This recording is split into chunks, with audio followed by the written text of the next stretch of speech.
a beautiful journey about the partnership of universities and progressive forces in our society, precisely because when Namibia became independent on the 21st, March 1990, South Sudan was the last African state to achieve self-determination on 9 July 2011. At the time, His Excellency, now our Chancellor of the University of South Africa, then the President, made an appeal to us as the university to be at the center of ensuring that we contribute to the training and development of those who were going to start the government of Sudan, of South Sudan, the state of South Sudan. That was to be a constructive journey that our Chancellor and the patron of the TM School would have developed. But it wasn't just that. It was to say, for us as the University of South Africa, we cannot be happy just to exist in South Africa, but to be the vessel of the best ideas and values of our country. In this instance, His Excellency President Mbeki spoke with the President of Ethiopia at a time when Ethiopia was just extricating itself from the war and violence. And they agreed that UNISA should set up a center in Ethiopia. As we speak in this Africa Day, we are quite appreciative of the work that has been done in Ethiopia, where majority of graduates from this project that our Chancellor had created pathways and catalyzed the partnership for us became important. And many of these graduates are leading the state, private sector, multilateral sector, and we're quite proud. This week, just this 3 days ago, 21 graduates in Eritrea, 9 of whom are judges, were graduating from the University of South Africa. I think we deserve a round of applause. Program Director, our vision as the African University Shaping Futures in the Service of Humanity bear testament to our commitment to Pan-Africanism. As the University of the Land, we pride ourselves for being one of the leading institutions to making Africa Day an important day in the calendar of institutions of learning, but also of our country in South Africa. We pride ourselves for having had the foresight to establish a relationship with the son of the African soil, President Thabo Mbeki and Mayor Zanele Mbeki, at the end of the term of President Mbeki, which still demonstrated that he had a significant contribution to our country, to the rest of the continent. At the time, many thought it was career limiting to be associated with President Mbeki. UNISA did not hesitate. I think it requires a round of applause. The Council, thank you. The Council of UNISA approved our collaboration with the TM Foundation in October 2009. The collaboration led to the establishment of the Thabo Mbeki African Leadership Institute, which was known at Timali, and now the new school, the Thabo Mbeki School of Public and International Affairs. If you're not studying, please know that registration is open. They are willing to have you.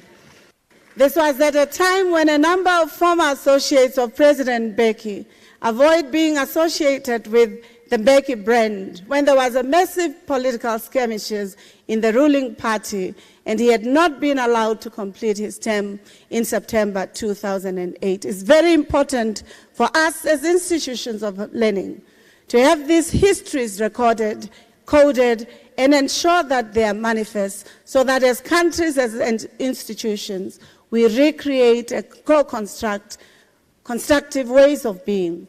The Thabo Mbeki School, therefore, has been quite central to ensuring that we acknowledge the intellectual towers of the continent.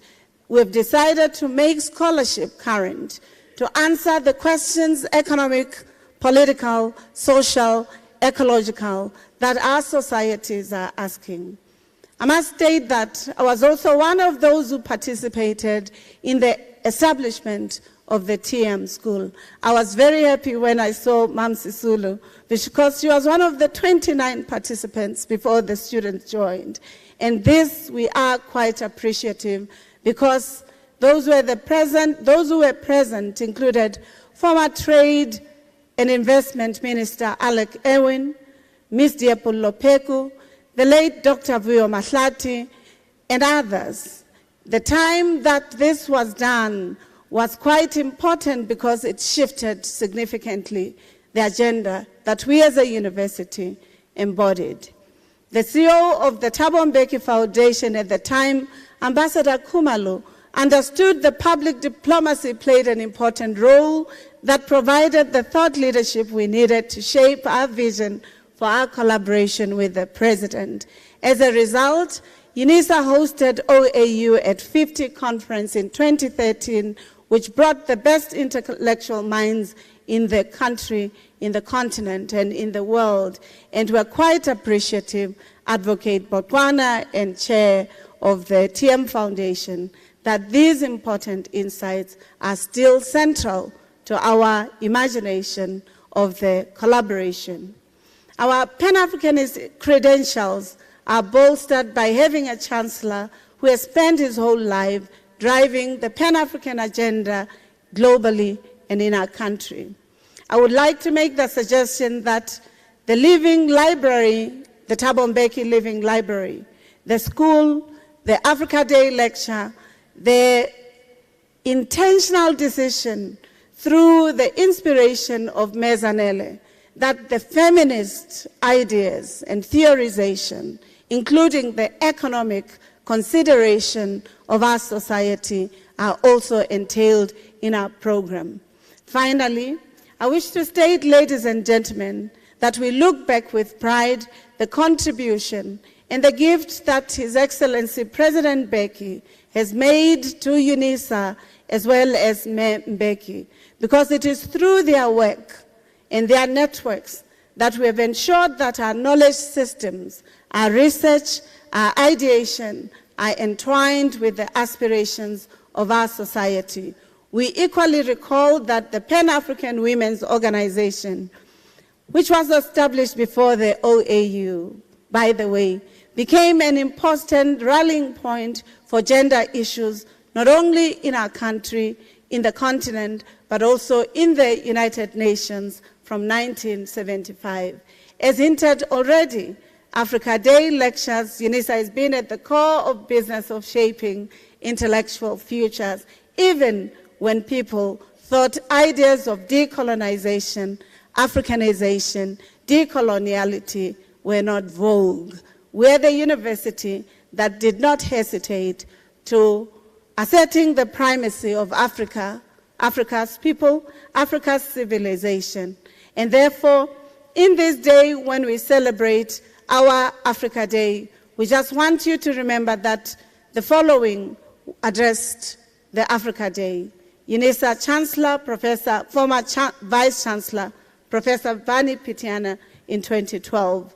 The special former President of Cape Verde, His Excellency Pedro Piers, who delivered the keynote, as well as President Joachim Chissano, Professor, the President Olusegun Obasanjo, our own President Thabo Mbeki, and we also had His Excellency Salim Ahmed from the former Prime Minister of Tanzania. The same is true that we had Vice President of Egypt, His Excellency Mohamed El Baghdaadi, who also was here at UNISA. Dr. Bani Afoko and others, and we were quite Professor Mahmoud Mamdani from Columbia University and Makerere. Former President, Her Excellency Dr. Phumzile Mlambo-Ngcuka, the first Deputy President in the democratic era and the first Director of UN Women. And equally, we then had Fumli Olonisakin, the British Nigerian, who's also a Deputy Vice Chancellor at King's College. We are appreciative of their work because they have influenced how we think about the future in Africa. I must express our delight because I'm one of those who has benefited as a mentee of Professor Abdullahi.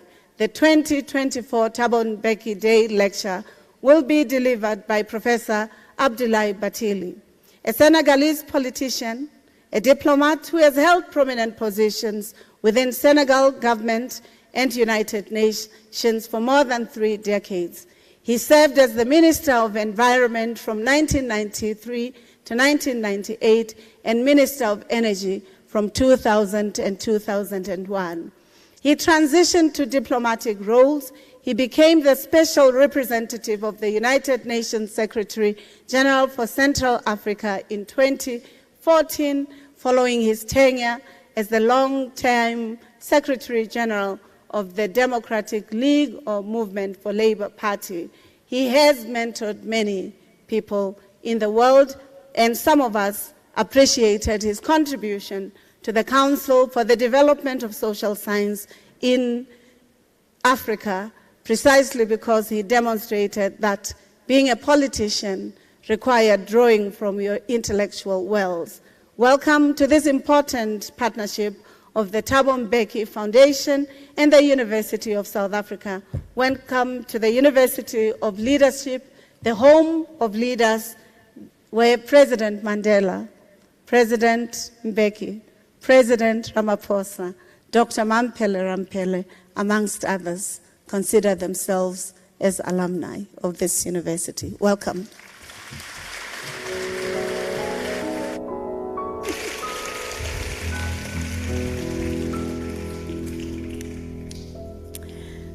Prof. Linkabula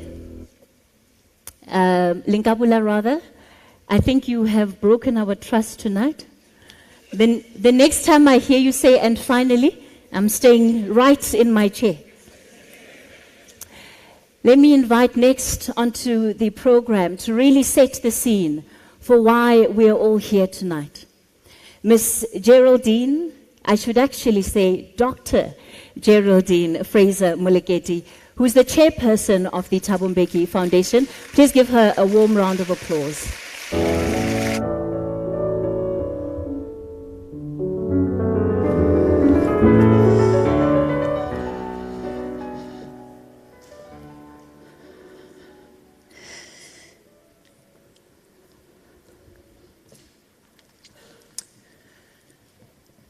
I'm an African. I'm born of the peoples of the continent of Africa. The pain of the violent conflict that the peoples of Liberia, Somalia, the Sudan, Burundi, and Algeria is a pain I also bear. The dismal shame of poverty, suffering, and human degradation of my continent is a blight that we share. The blight on our happiness that derives from this and from our drift to the periphery of the ordering of human affairs that leaves us in a persistent shadow of despair. This is a savage road to which nobody should be condemned. Whatever the setbacks of the moment, nothing can stop us now. Whatever the difficulties, Africa shall be at peace. However improbable it may sound to the skeptics, Africa will prosper. Whoever we may be, whatever our immediate interest, however much we carry baggage from our past, however much we've been caught up in the fashion of cynicism and the loss of faith in the capacity of people, let us err today and say, nothing can stop us, close quotes. That is the words of a great African leader, President Thabo Mbeki, our patron, the patron of the Thabo Mbeki Foundation. I don't have sufficient time to sketch and lay the context, and I think these words contribute in some way to the context for the lecture this evening by you, Professor Bathily, former SRSG to Libya, a scholar and educator who was bold enough to take a step and say, I step back at this moment because I believe there's more to be done elsewhere, and not simply to serve an agenda that may not be what's required for the continent in a particular role at a given moment.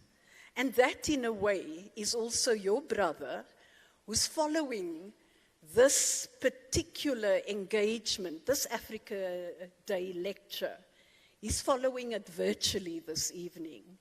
He unfortunately has contracted this terrible flu virus that's going around in the country. And I think many South Africans know they've got alerts from the health department. Go and take your flu vaccine or else. Well, unfortunately, he's unable to join us tonight in person, but he's very much here with us as he follows us online.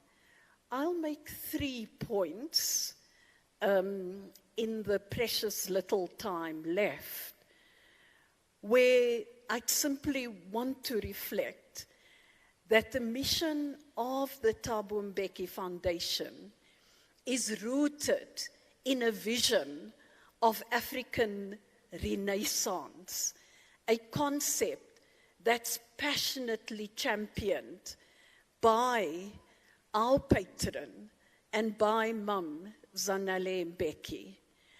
We will hear more about the difficult challenges we have to confront as we engage in the rebirth of our continent, as we allow the continent to rise from the ashes like a phoenix, and we owe it to our future generations.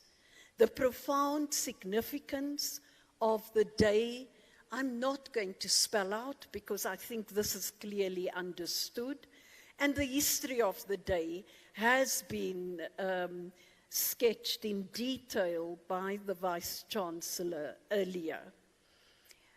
We see the celebration of this day as an opportunity to serve as a platform to amplify the ideals of the African Renaissance that I reflected upon earlier.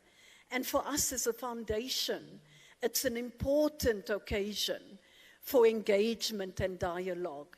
It brings together a diverse array of stakeholders, including government leaders, civil society organizations, academic institutions, business entities, and the broader African community. Professor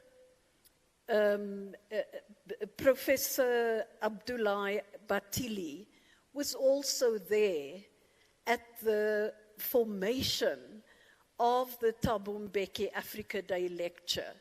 And earlier today, President Mbeki said to me to remind the audience that you asserted on that occasion that this foundation is not a South African foundation. It is an African foundation. And we've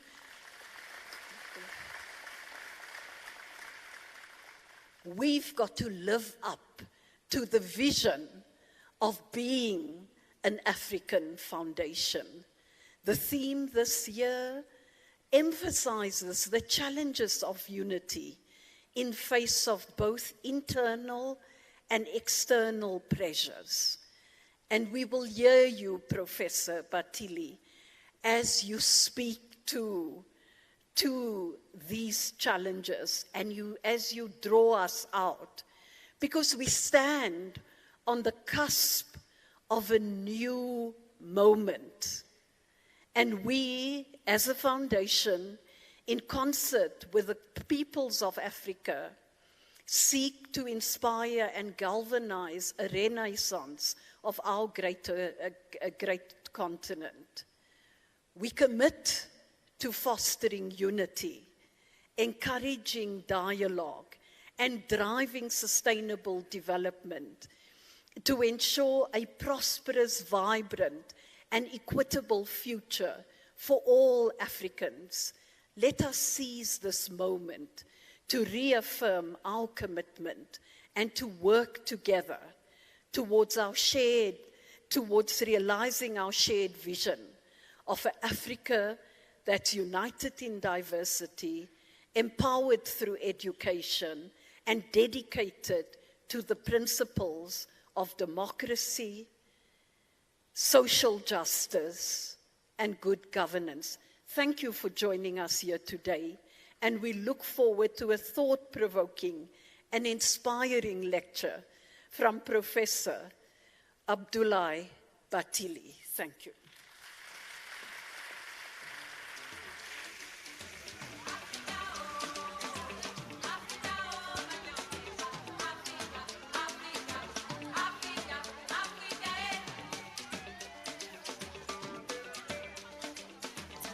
Thank you for those remarks, Dr. Fraser Moleketi.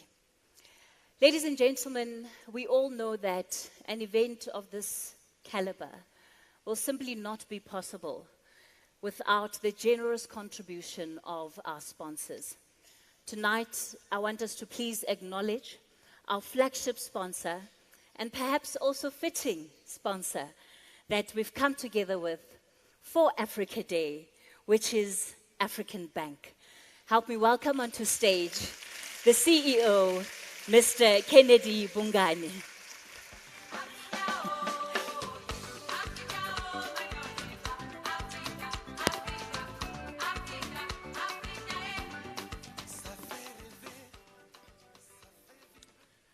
Gloom and despondency have never defeated adversity.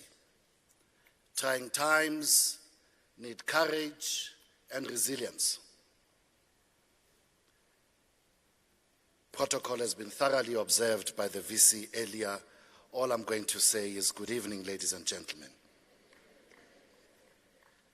The author of these words is our distinguished host at this 14th annual Thabo Mbeki Africa Day lecture, the second President of the Republic, President Thabo Mbeki. I suspect that our dearest President, I'm glad he's not physically here, you will not take issue with this humble African banker if I were to be so bold as to add another characteristic to his injunction, that characteristic being audacity, so that we can say gloom and despondency have never defeated adversity. Trying times need courage, resilience, and audacity. Audacity is a characteristic that we African bankers understand very well. It is that attribute, that quality that describes stubborn faith, a never say die attitude, a desire to close the gap between where you are and where you want to be. Audacity comes from a sense of purpose, a sense of mission, and a resilience to defy all odds to achieve one's goal. It takes audacity to look beyond the present circumstances and imagine a better and more inclusive future. It takes audacity to make the future happen. I believe this to be true because at African Bank we have inherited an audacious legacy. Our heritage, our story, our very DNA was born in the hearts of men and women who dared to dream of economic inclusion, and they did not stop at dreaming it. They proceeded to put in place institutions such as NAFCOC, African Bank, to pursue that vision. In May 1964, 67 delegates gathered at the Orlando Community Hall in Soweto at a conference that would see the birth of NAFCOC and African Bank. Only a few weeks after this meeting, Thabo Mbeki, the father of our host tonight, He, together with his comrades, the Mandelas, the Sisulus, were found guilty of treason by the colonial apartheid government. This epoch compelled the young Thabo Mbeki to appear before the United Nations Special Committee on Apartheid, calling on them to intervene and save these heroes of our revolution from the hangman's noose. The day after the Rivonia trial verdict, he organized a march from Brighton to London to petition the British Prime Minister and to lead a demonstration outside South Africa House in Trafalgar Square. By the time that the inaugural NAFCOC meeting was being held, we were months into the Rivonia trial. One cannot really begin to imagine what the Mbeki family had to endure for the cause of freedom. And yet amongst the 67 delegates who envisioned and resolved to establish African Bank was the courageous, resilient, and audacious Michael Musweu Muerane, the uncle to President Mbeki, and the only woman delegate at that conference, Mama Nomaka Epianet Mbeki, his mother. Against the backdrop of the unfolding Rivonia trial, wherein the mighty force of the colonial apartheid state was scrambled to throttle a just political cause, these men and women transcended their pain and forged ahead with a struggle for economic inclusion and emancipation. A revolution of financial inclusion for black households, black entrepreneurs, small medium enterprises was birthed. A revolution through which those at the bottom of the economic pyramid, those at the periphery of economic activity, would have a path into the mainstream of financial services and the economy. That is what they did by establishing African Bank and NAFCOC as twin vehicles with a shared economic inclusion and economic freedom ambition. These giants of men and one woman were leaders who possessed such courage in their convictions that they resolved to forge unity and shared vision of economic emancipation beyond the political struggle. The passion that burned inside them was so great that it continues to inspire a new generation to this day, a generation I'm honored to represent here tonight, a generation of African bankers. You see, Mama Mbeki and Uncle Muerane and the founders of African Bank understood and heeded a lesson forged in ancient times, that there cannot be political freedom without economic freedom. And even more incisively, they knew that there cannot be a renaissance without progressive financial intermediary institutions. They knew that the renaissance of the Western civilization, which is the best recorded, had amongst others been propelled by the world's oldest recorded investment banks, such as the Medici Bank. Leonardo da Vinci and the other great artists, innovators, and inventors were catapulted into prominence through the patronage of the Medicis. The environment of scientific endeavor and artistic expression that advanced Western civilization was financed by emergent financial intermediators of that time.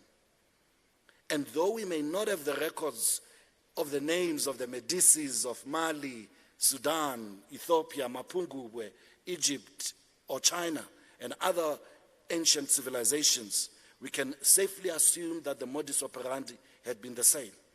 For in its purest and simplest form, banking has always been about gathering various forms of deposits from those with it in surplus, invest it or lend it to those who can put it to productive use and return it safely and with interest. It is this simple intermediation of capital and liquidity that fuels economies and that advances humanity. Mama Mbeki and Uncle Muerane understood that very well. That's why they and their peers birthed African Bank, a bank for the people, by the people, serving the people.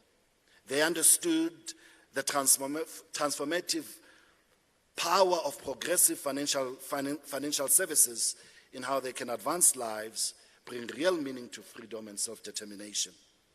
As Africans, we walk in the footsteps of powerful legacies. We stand here today because of the courage, resilience, and audacity of our forebears. And we stand here to promise to uphold and honor their legacies. In the face of the new scramble for Africa, resurgent ills and evils born of historical and new adversaries, we reaffirm our commitment to ensure that a bank for the people, serving the underserved and underserviced, shall prevail.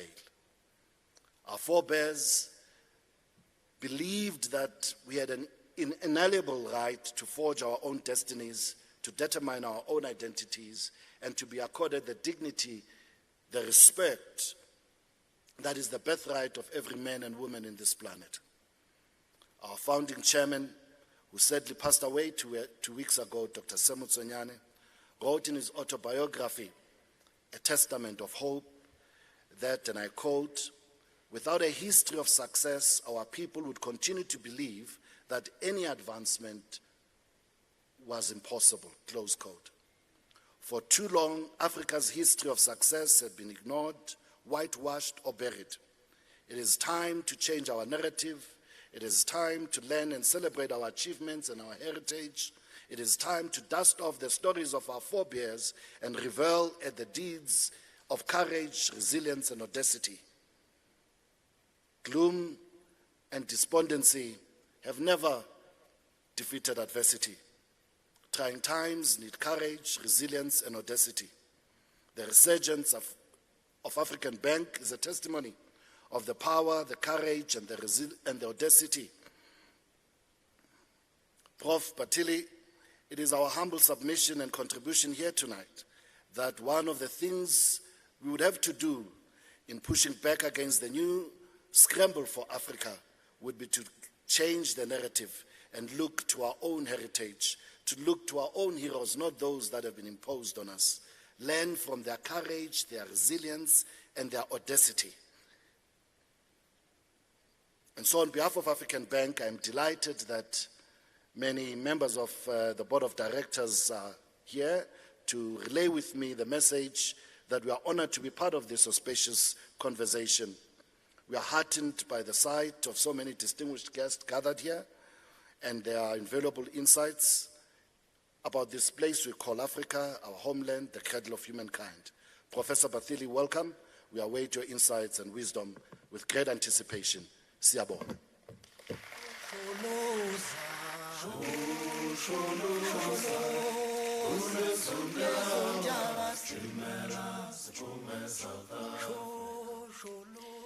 Thank you, Mr. Bungani, and the TMF certainly looks forward to its continued partnership with African Bank.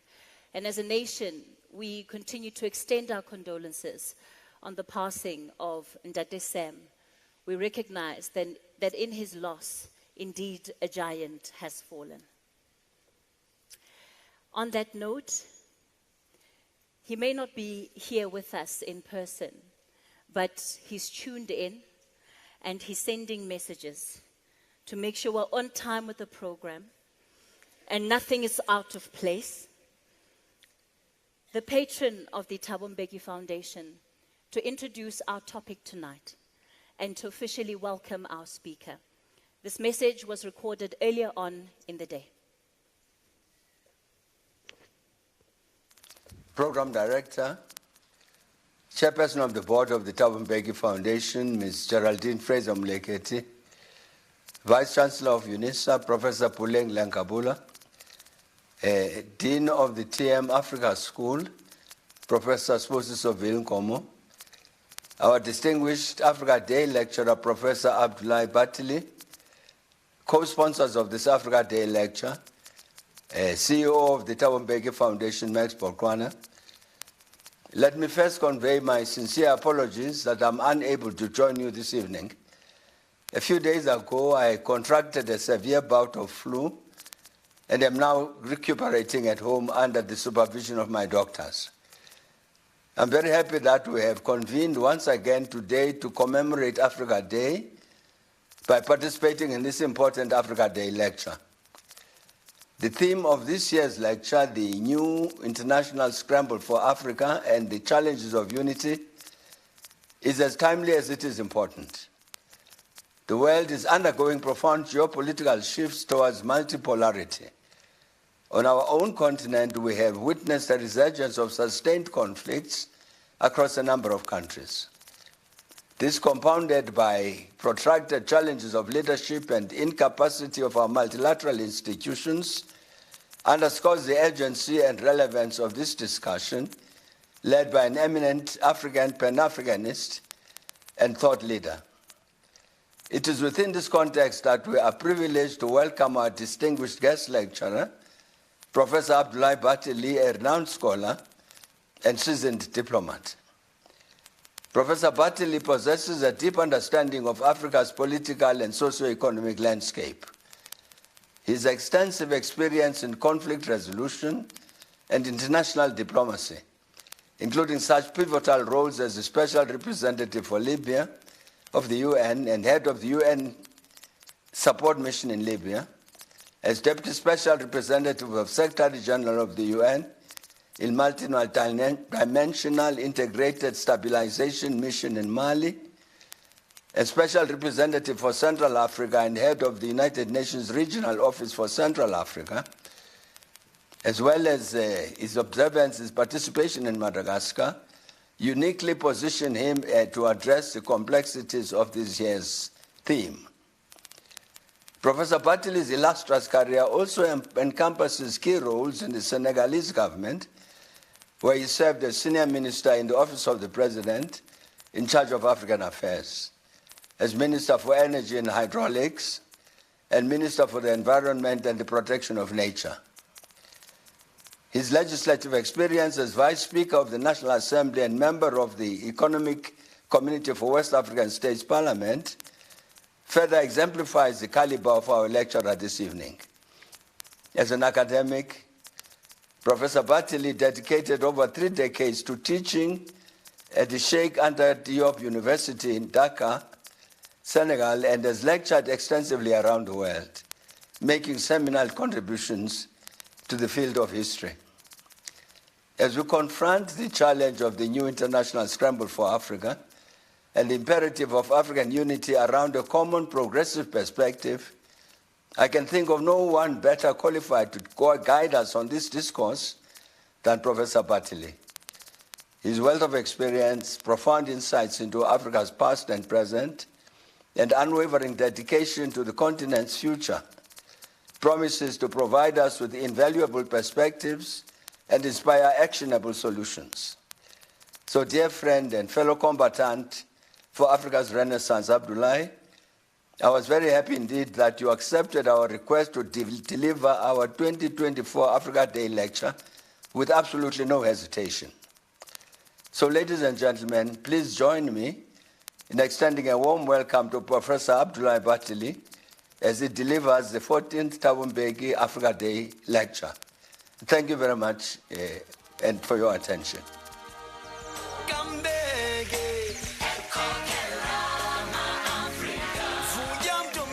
There's nothing else for me to add, ladies and gentlemen, except to say, can we all please rise to our feet as we welcome onto stage to deliver this year's Thabo Mbeki Africa Day lecture, Professor Bathily.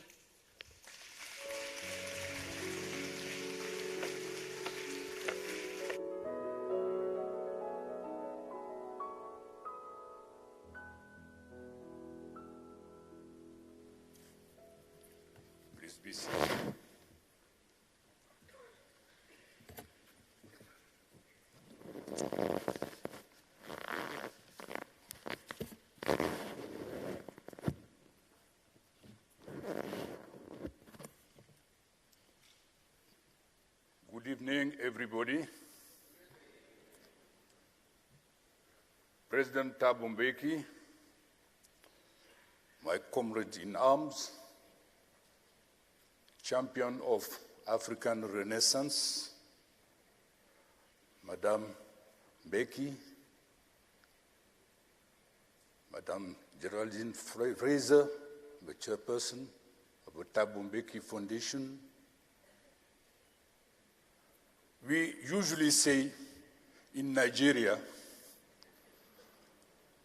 all protocol observed, to avoid misspelling names, to avoid missing someone who will be angry with you. So, all protocol observed.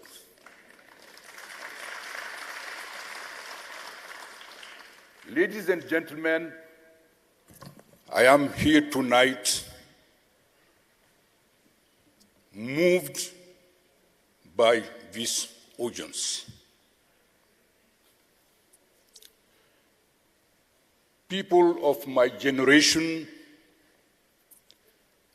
in the late 50s and early 60s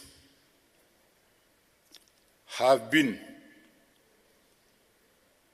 bred and fed by the principles of the struggle against colonialism, against apartheid, against racism, for a better humanity, for the liberation of the people of the world, for a new international order which will be beneficial to all the peoples, races, and cultures the world over. Today, I'm particularly moved when I think some 40 years back, 50 years back, 60 years back, through demonstrations we conducted as students in Dakar University, and later on, anti-apartheid demonstration in London, which always end at Trafalgar Square. Moved by the sentiment of the comrades, the friends, colleagues who have gone. There are many.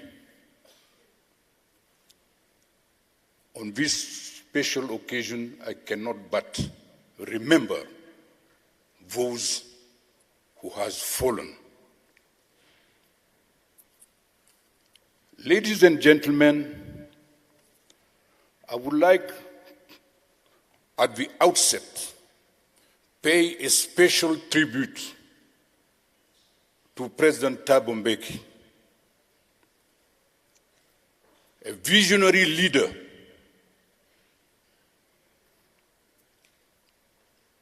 a man of action, of principle,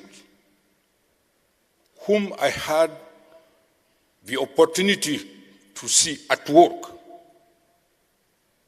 before and during his tenure as President of the Republic of South Africa. I remember the days in '87 when he led the ANC delegation in Dakar to meet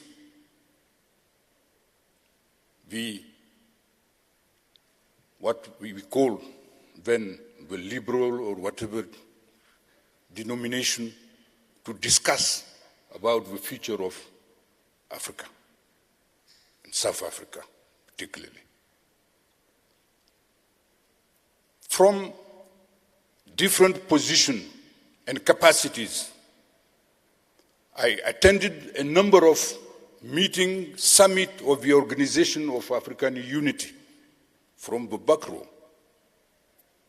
And I appreciate the way he conducted deliberations. He intervened with passion for the cause of the African continent in the early 2000s. I attended a meeting he convened for the Progressive Government Forum, which brought together like-minded leaders from the world over. I attended meetings where he passionately invited the African diaspora to be part and parcel of the African Union. All these are actions which demonstrates his full commitment for the continent of Africa. Comrade Mbeki, I wish you well.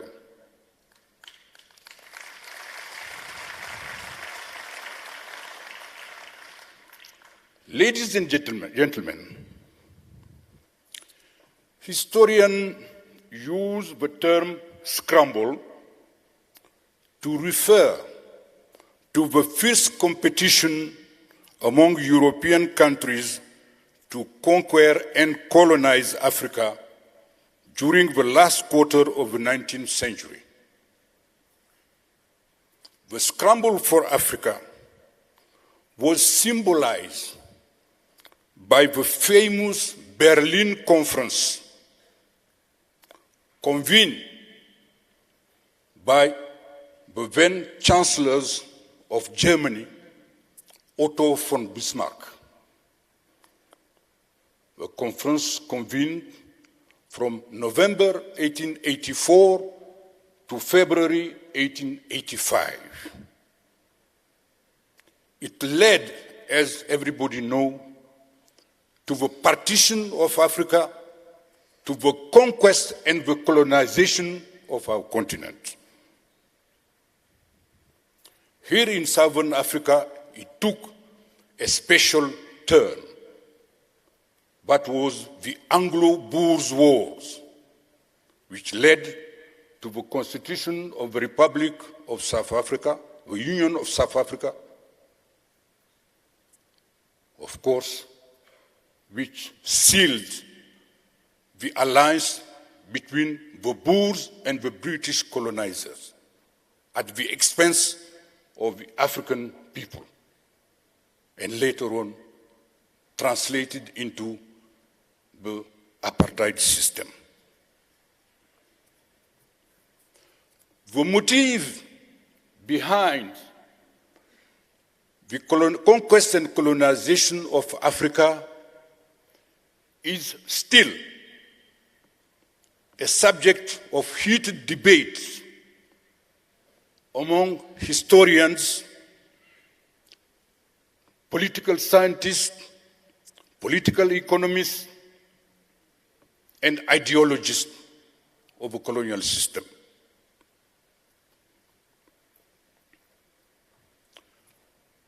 Nobody today will argue convincingly that the so-called civilizing mission was the motive of the conquest and colonization of Africa. Nobody can defend this thesis today. However, this thesis is developed in a more refined form, which is ideological and political, dedicated to belittle the importance of Africa in the international system.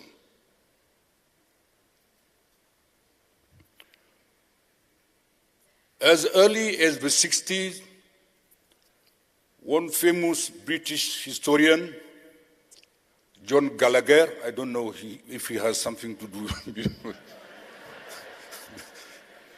John Gallagher wrote a famous book in 1961 when the process of independence started in Africa.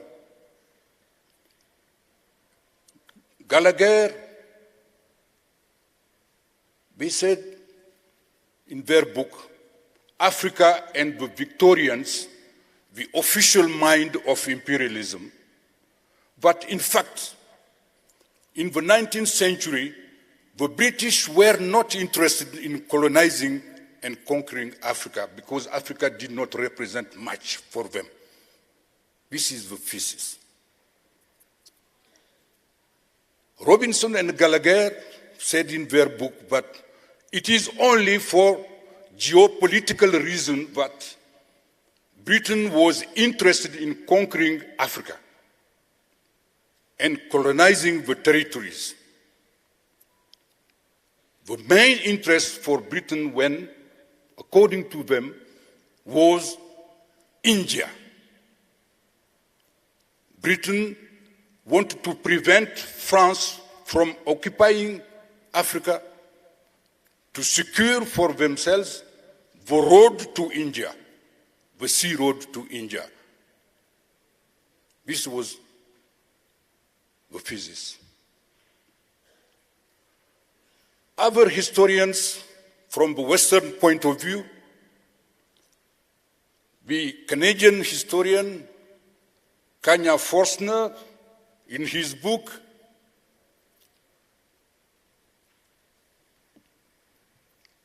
The Military Conquest of West Africa, a study in military imperialism. Kanya Forstner's thesis is about the fact that, in fact, the French conquest of West Africa was not motivated by economic reasons, but it was a deliberate decision by the French military to recover from their defeat at the hands of the Germans during the War of 1870 between France and Germany. The French military were humiliated and they want to come to Africa to sort of compensate.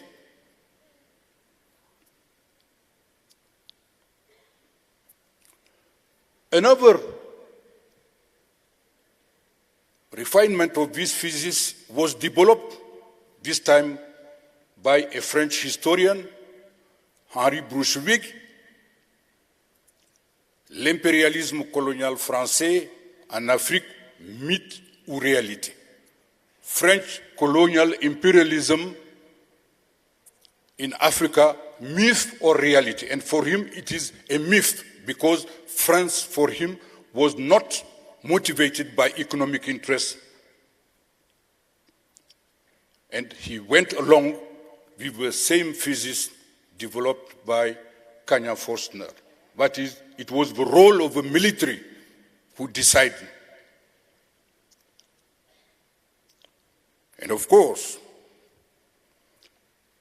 with all these apologetic theses for colonialism tend to downplay the economic importance of Africa, and hence go along with the so-called civilizing mission of Europe in Africa as the main motive of the conquest and colonization of Africa. But I don't want to labor on that, because now massive evidence are shown by historians, economists, political economists, to show the importance of Africa economically for Europe in the 19th century. And this was not the first attempt of scramble by Europeans. It was the third scramble to Africa, the 19th century scramble.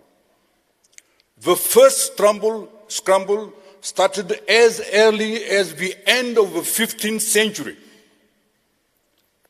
when Spain and Portugal decided to divide the world in two parts. You know, in the 15th century, Spain and Portugal were the most important colonial power. Through the technique of navigation, the circumnavigation of Africa, the colonization of the Americas, Spain and Portugal were most powerful states at the end of the 14th century and during the 15th and 16th century, decided to divide the world. Pope Alexander VI decided to condone this division of the world. West of what we may call the Cape Verde Islands today will belong to Portugal, to Spain. And Portugal will share the east of that meridian from Cape Verde. And this has been the first international document where European powers would decide to divide the world among themselves for their colonial ambition. The second one, of course, is the episode of the Atlantic slave trade, which is well known. After the first decade of independence, what we have seen is, through the debate about the debts, the European powers, through the Bretton Woods institutions, decide to put in place the structural adjustment program, which led to the inclusion, further inclusions of the African countries into the liberal economy, with all what goes with it. So we have seen, since the 15th century, the intrusion of a colonial motive, exploitation led by, exploitation as the main objective by European colonizers.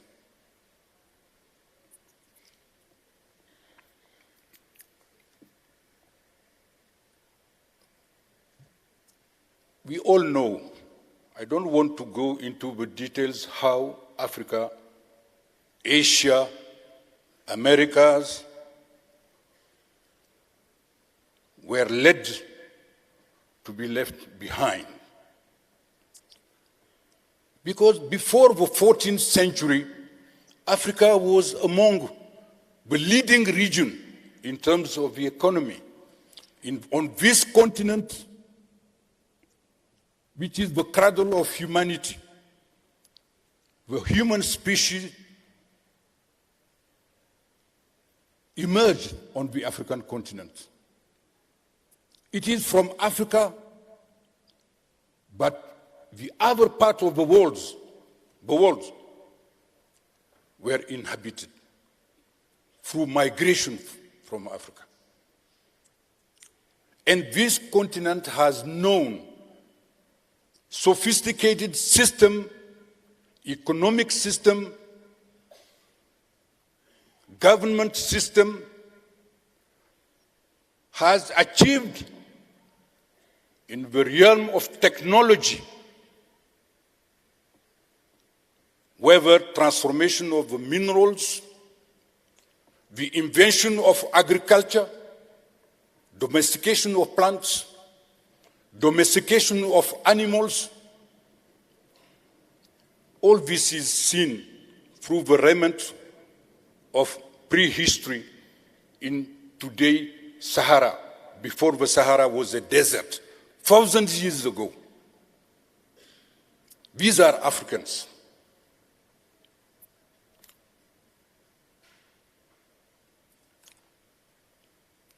What happened after all that is what we see today. The colonial pattern of relationship remain very much the same. The continent is still in a form of bondage. Political dependency, economic dependency,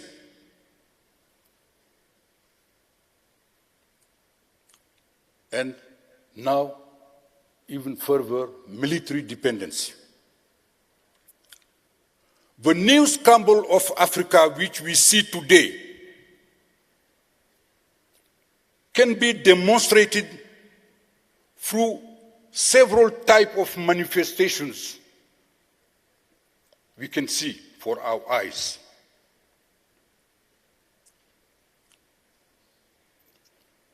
Africa is today in partnership with at least 30 entities,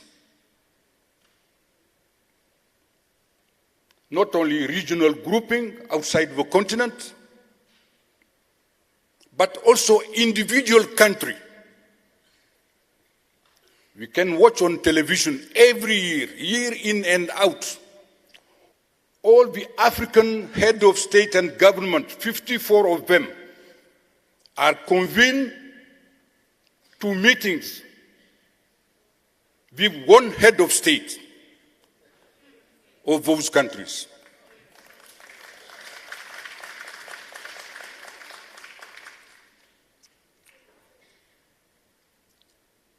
Those summits of partnership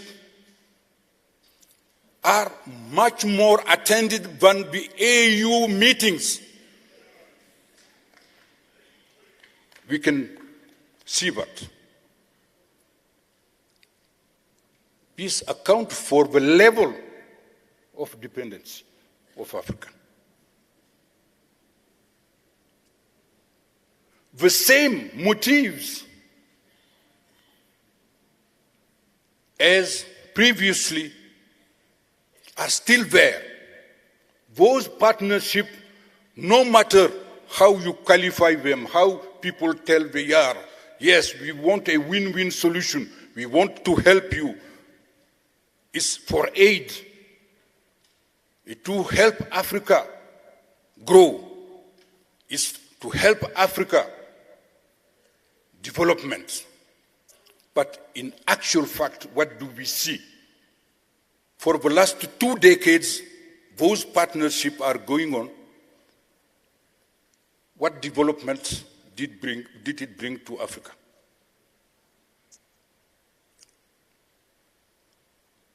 Like the previous scrambles for Africa, today's scramble for Africa is about securing the markets of Africa, securing the natural resources of Africa for the competing so-called partners of Africa. This is the reality, the truth of the matter. Whether it's about the logging industry, deforestation is going on. Arable lands of Africa are being depleted, increasing the tragic consequences of climate change, of desertification, rarefaction of the water resources, the depletion of marine resources, the ocean biodiversity, of course, the minerals of Africa, solid and liquid minerals. The market of Africa for investment along the lines of a colonial model of dependency. Here again, the contributions of President Mbeki has been important. Through his commission on the illicit financial flows from Africa, the findings of his commission has demonstrated how through inadequate taxation, inadequate fiscal policies, corruption, and other illicit means, the continent is deprived of immense resources, which are counted in billions of dollars.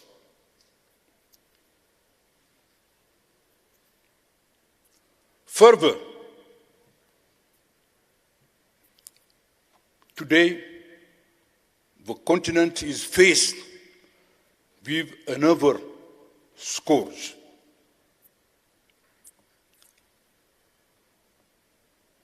The military build-up on the continent. The military build-up under the pretext of fighting against violent extremism, terrorism. When you look at the map of Africa today, and you look at the level, the extent of foreign military presence on the continent,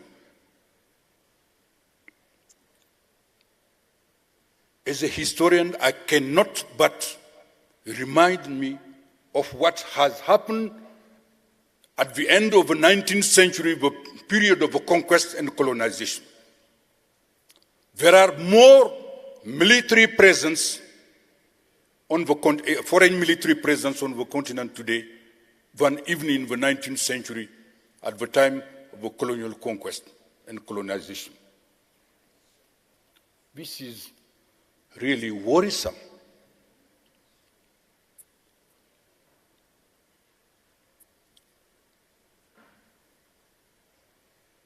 So the scramble, the new scramble for Africa is today a threat, continued threat for the development of the continent. It's a continued risk for the stability of the continent, a continued risk for the unity of the continent. These are facts which are documented by all researchers in the field of the economy, politics, security. Furthermore, the continent is driven into geopolitical rivalries among competing powers of the world from all sides. This also is a fact, a reality.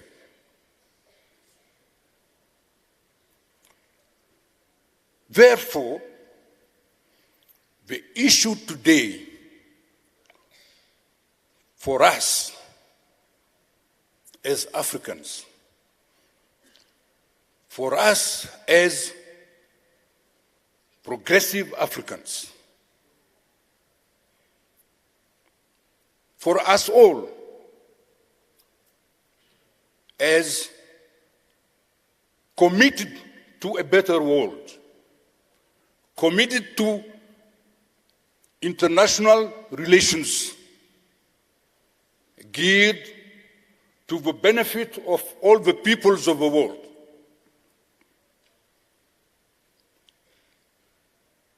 To be aware of this situation and to take action.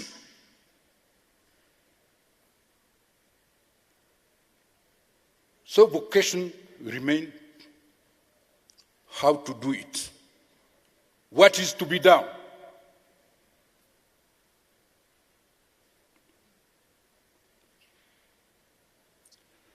the dreams of the founding fathers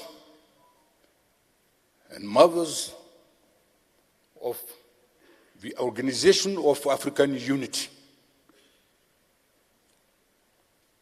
who created that continental organization.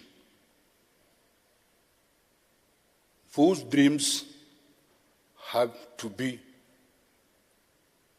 investigated again, revisited, and we must reflect on how to make them come true.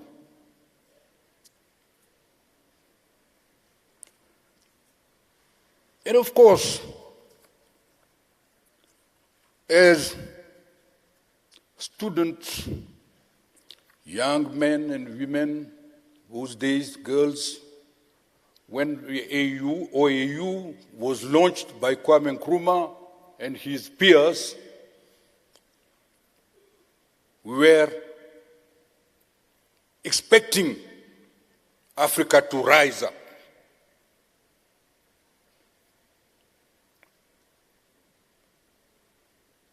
Our leaders to help our people create the conditions not only for the political liberation of Africa, as Kwame Nkrumah put it. He said,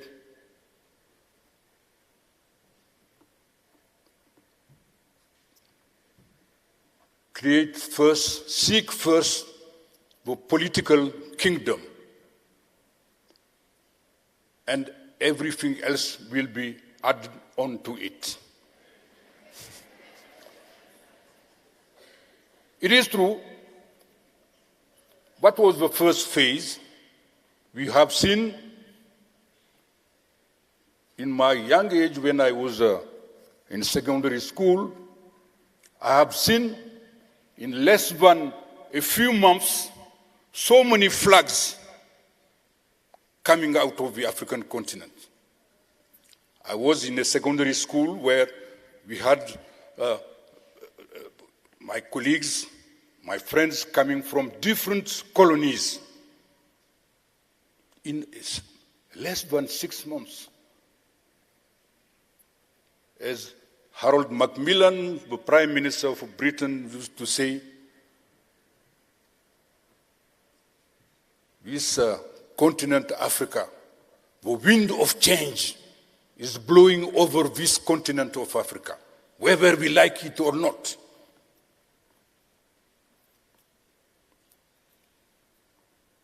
So many flags were raised, new national anthems. But we have seen that new flag, national anthems are not enough for liberation. Liberation needs more than that. Go beyond those signs like national anthem and flags, national flags. So we were very, very excited, thrilled about the creation of OAU at that time. But decades later, we have to acknowledge the fact that we must go beyond and break the colonial ties in the field of the economy, in the fields of politics,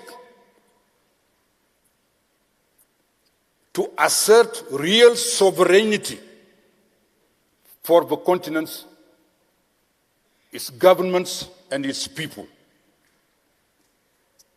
This is what independence is about. Therefore, we are faced today with an obligation a moral as well as a political obligation to revive the liberation project as a total project, a project of renaissance for our continent.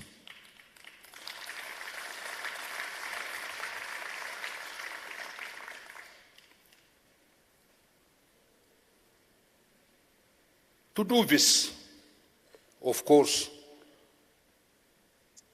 I'm not a candidate for any election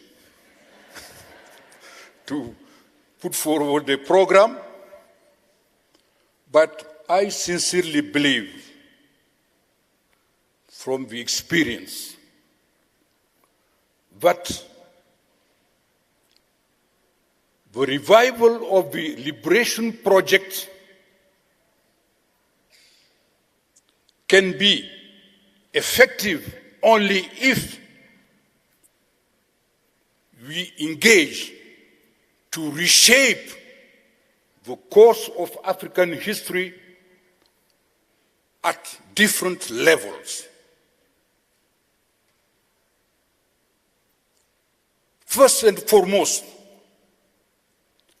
the present situation, it is obvious that the new scramble of Africa and the way it plays out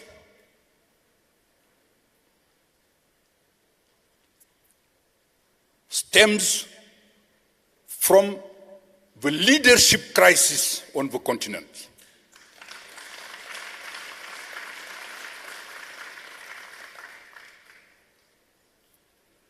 Africa needs a new leadership to reverse the dynamic unleashed by this new scramble.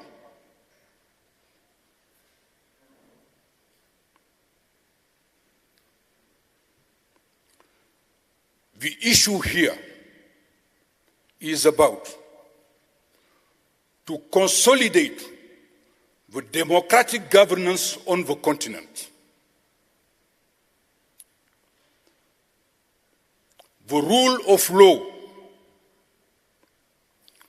transparency, uphold civil liberties,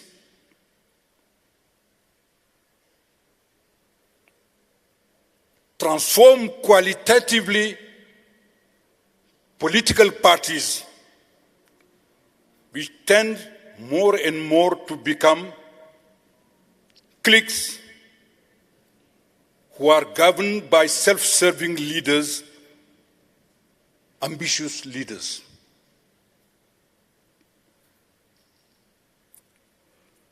We need vibrant civil societies in Africa who can tell the truth to any power that be.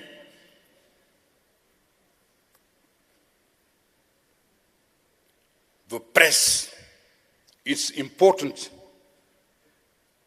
on educating and informing the people, not only on their rights, but also on their duties as committed citizens to move Africa forward.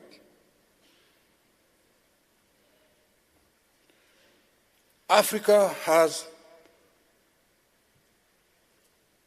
to get rid of populist politics, ethnic politics.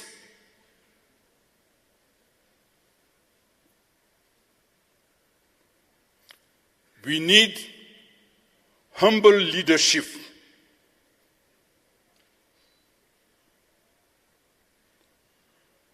One of the finest biographers of President Thabo Mbeki calls him the philosopher king.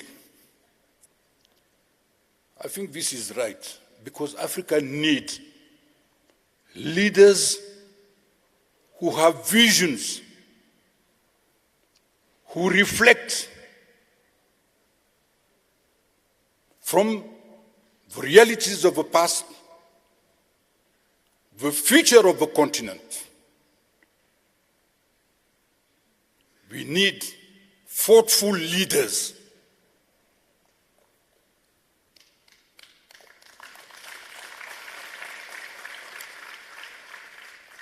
The ideals of Pan-Africanism should be revived among the African citizenry. Africa is in that unique position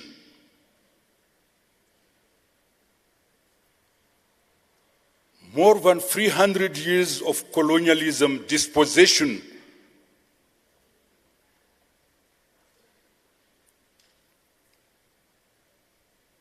when large part of the world, as the anthropologist A.G. Kiernan has said, some parts of that world consider themselves as leaders of humankind. We are downtrodden culturally, not only dispossessed economically, dominated politically, but also culturally despised. So the project of liberation, of reviving the liberation project is also about the unity, the cultural unity of the continent. To regain our dignity before the world. Not only through economic independence, political sovereignty,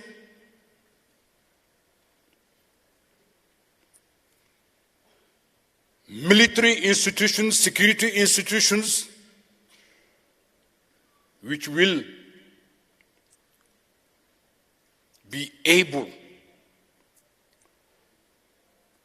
to safeguard the territorial integrities of the countries and the continent. So this is a vast program.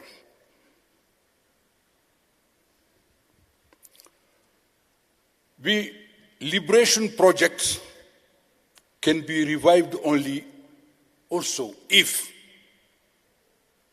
the economy of Africa take another turn away from those so-called partnerships, those so-called numerous summits where 54 African heads of state come before one head of state of one country.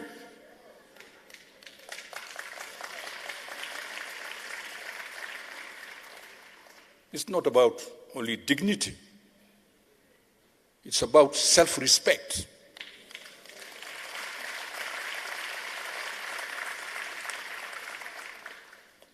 The transformation of the economies of Africa are necessary at this time. Everybody, it's time to reason. I'm happy that our banker, Africa Bank CEO, has straightened that issue. Shall we remain providers of raw materials, non-transformed products? Let our arable lands to be auctioned by international investors who will come, produce goods, produce food, and export it, while our populations are dying of hunger? No. African agriculture has to be redeployed in such a way to feed the Africans.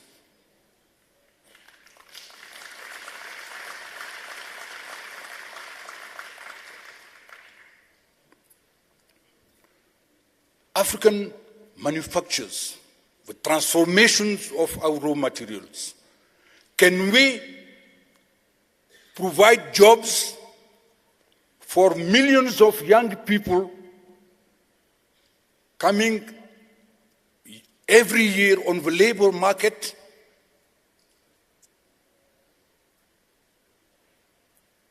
Without the transformation of our economy, I don't think this is possible.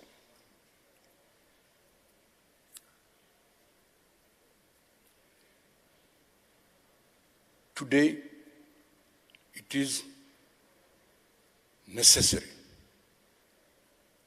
for this transformation to happen, and in order for that to happen, not only we need inventive leadership, committed leadership, dedicated leadership, but we need also other segments of society to be mobilized for the economic redemption of Africa. There cannot be we cannot have economic transformation without a social force which will be the instrument, the tool for that economic transformation. Hence the role of African business.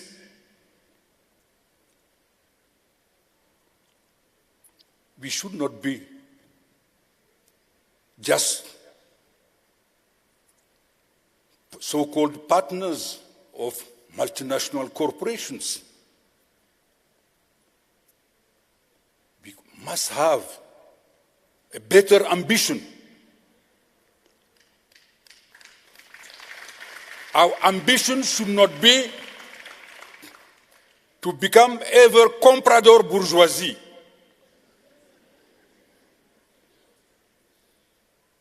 But active business people, committed business people who have at heart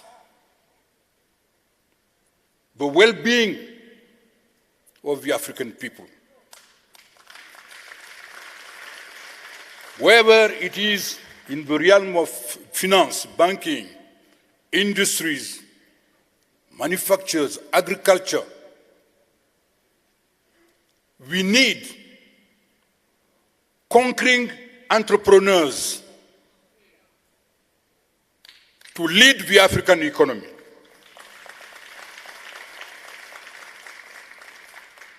We need an education system from kindergarten to higher education.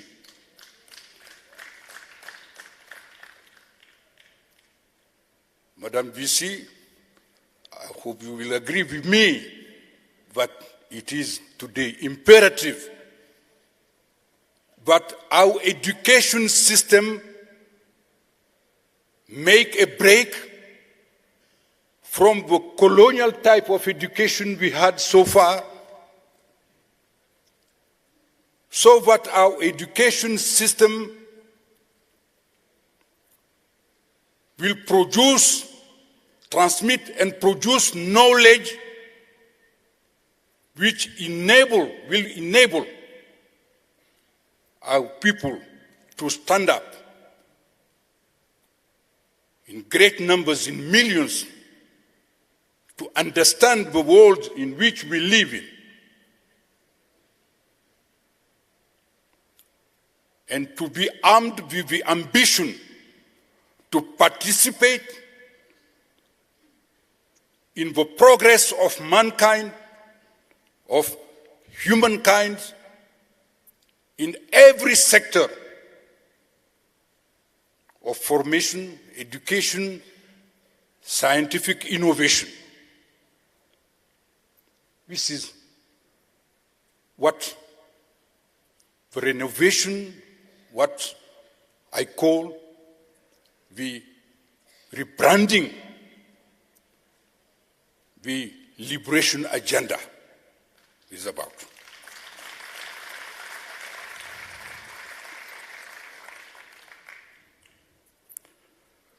Ladies and gentlemen, we need today, in some, really developmental states on the continent, whose leaders work together, because there is no future for individual undertaking.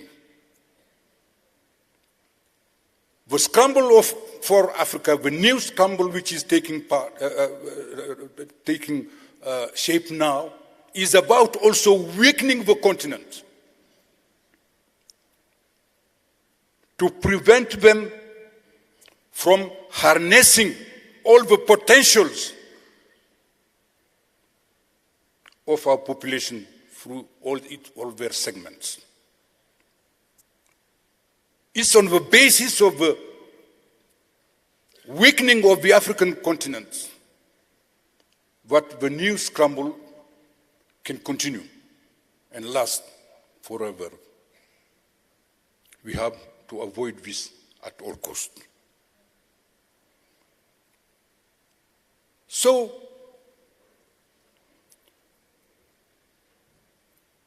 the liberation project needs at national level the commitment, redoubled commitment of all the citizens, Africa of the citizens.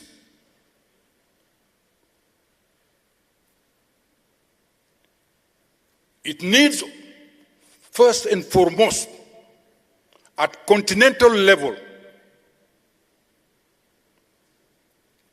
the strengthening of the continental tool.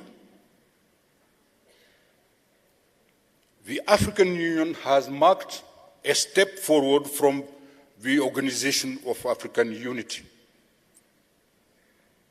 President Thabo, the Obasanjo, the Muammar Gaddafi, the Meles Zenawi, Abdelaziz Bouteflika have contributed in the early 2000s to the attempt of reshaping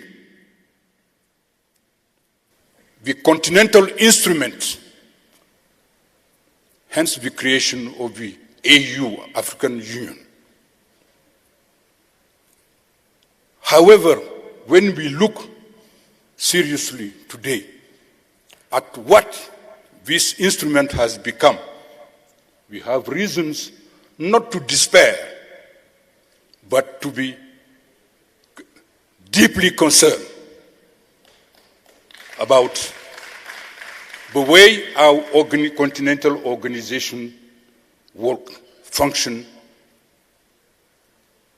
We all know today that seriously is not fit for purpose. There is a necessity to reform it, not from a technocratic point of view. It is a political organization which should be used as a catalyst for the deployment, the harnessing all the energies of millions of young people, inventors, scientists, educators, civil society organization, women organization, who are keen, mobilized to make this continent once more a continent of hope, a continent of progress, a continent where the people, human beings, will be restored in their dignity.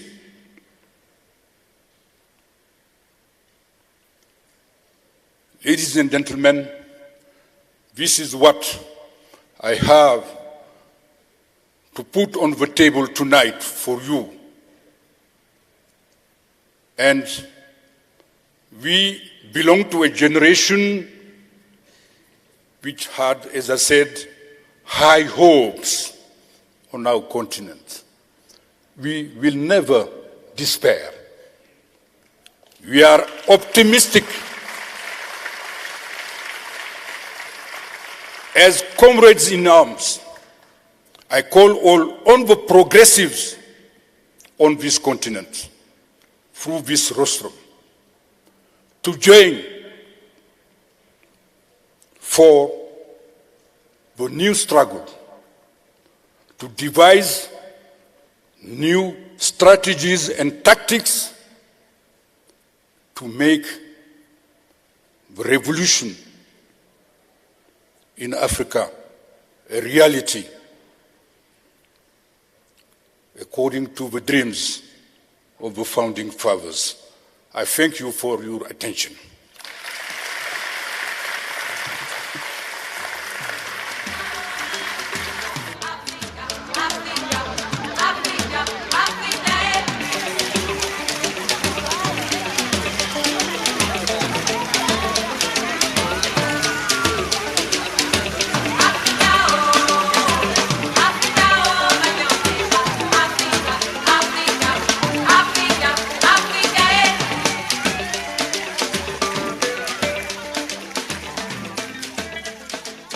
A much-deserved standing ovation.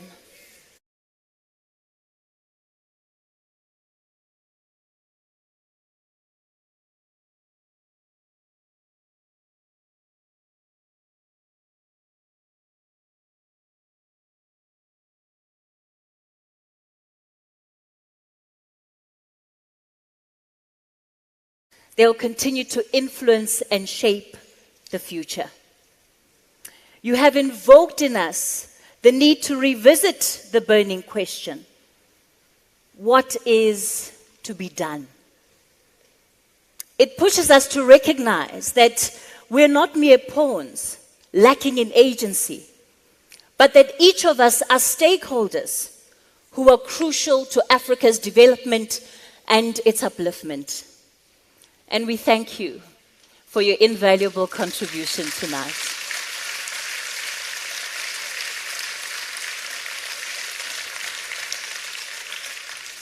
Ladies and gentlemen, thought leadership, as it is steered by the Thabo Mbeki Foundation, does not happen in a vacuum. We would like to thank the Human Sciences Research Council for all its work and contribution in capacitating this work. To officially respond to Professor Bathily's address, please help me welcome on stage Ms. Maya Saili. She's a researcher, translator, and youth activist. Please give her a warm round of applause as she comes up.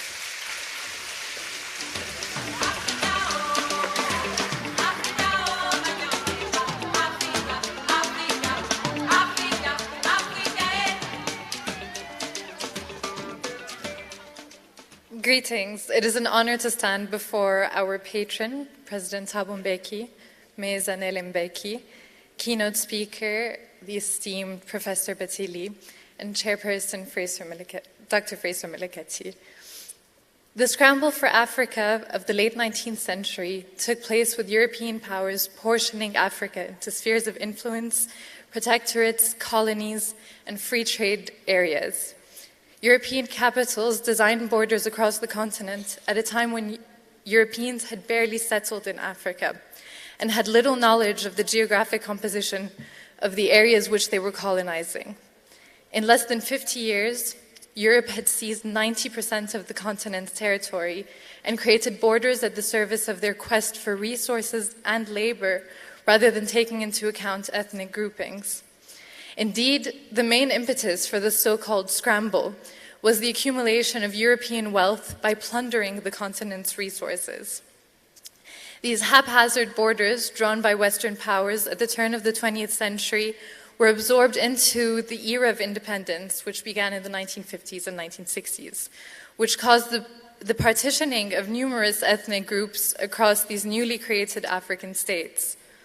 This period marked the beginning of a new kind of scramble, one of influence and fear of influence. Indeed, the African continent became an emblematic battleground of the Cold War. On the one side, Western powers who had once controlled resources and labor with impunity suddenly had to contain a fear of Soviet influence and the threat of communist ideology. In September 1960, a mere 2 months after Congolese independence, Prime Minister Patrice Lumumba was captured and assassinated en route to safety following the outbreak of a mutiny in the army. Katangan rebels, commanded by the last Belgian minister of the colonies and with the help of Belgian contractors, the CIA and the MI6, detained Lumumba and forced him to eat a transcript of his speech in which he had proclaimed a free and sovereign Congo. In 1987, the president of Burkina Faso, Thomas Sankara, was killed in a coup d'etat led by one of his colleagues, Blaise Compaoré, whom, when accounting for his overthrow, stated that Sankara had jeopardized foreign relations with former colonial power France and rejected loans by the International Monetary Fund and World Bank. And notably, in the 1980s, both the Reagan and Thatcher administrations in the US and the UK followed a, quote, constructive engagement policy with the apartheid government, vetoing the imposition of UN economic sanctions on South Africa, which sounds eerily familiar, as they both fiercely believed in free trade and saw South Africa as a bastion against Marxist forces. The so-called Rooi Gevaar, or red danger, was thus revealed to be nothing more than a fear of realization that the world's masses were growing impatient to the West and its colonial grip.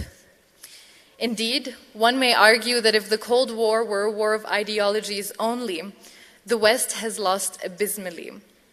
The colonial and post-colonial legacies on the continent color its relationship to the West and thus taint our topic today of a new international scramble for Africa.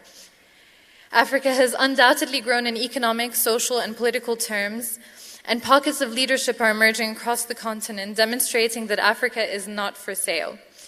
The recently elected Senegalese president, Bassirou Diomaye Faye, at the age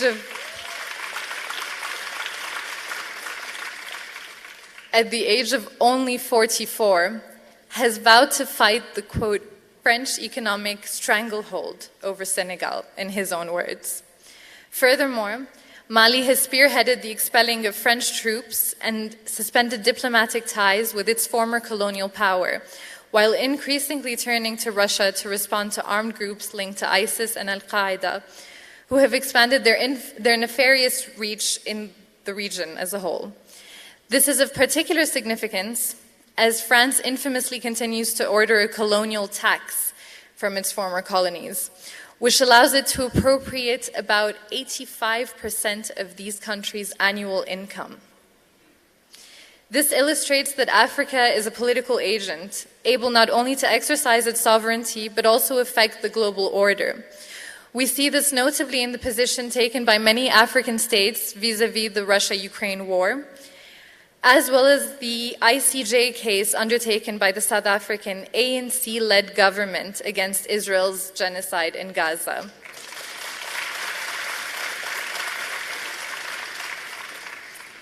This further demonstrates that African problems necessitate African solutions, and while trade is necessary to uplift the African economy, such trade must be carried out equitably.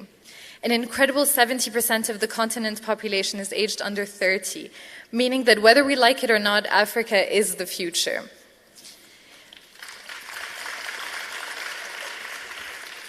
Leadership thus has to reckon with issues of education, healthcare, employment, and a fair distribution of wealth in order to guarantee that its capable workforce does not continue to fall prey to a new kind of scramble. A significant symbol of the continent's push towards sovereignty is the Grand Inga Dam in the west of Democratic Republic of Congo, which is the world's largest proposed hydropower scheme. Such a project envisages powering the continent and dealing with the energy gap that has contributed to slow economic development and poverty. The project is undoubtedly ambitious, but very necessary in a country considered to be the world's most resource-rich, while simultaneously also being the world's most impoverished population. The DRC sits at the heart of Africa, and borders 9 countries, and it is undoubtedly that this would impact the state of the region and continent at large. It is without a doubt that if the DRC is uplifted, the continent will follow suit.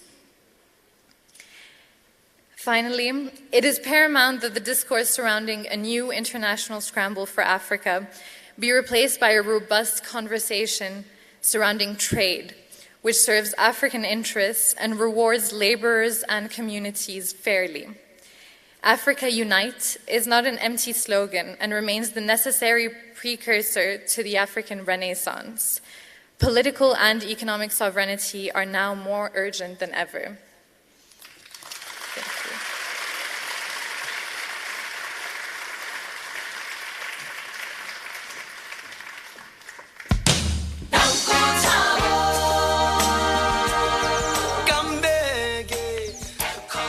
Thank you for that contribution, Ms. Sally.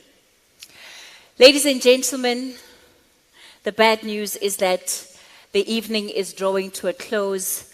I know you're all looking forward to a lot more thought-provoking insights that would be shared.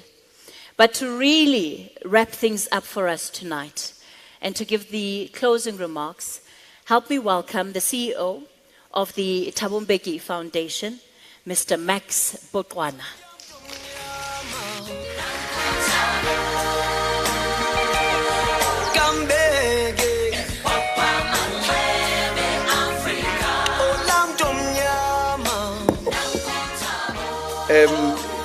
Kathy, let me sort something out. I see real CEOs here, from ABSA to many other people.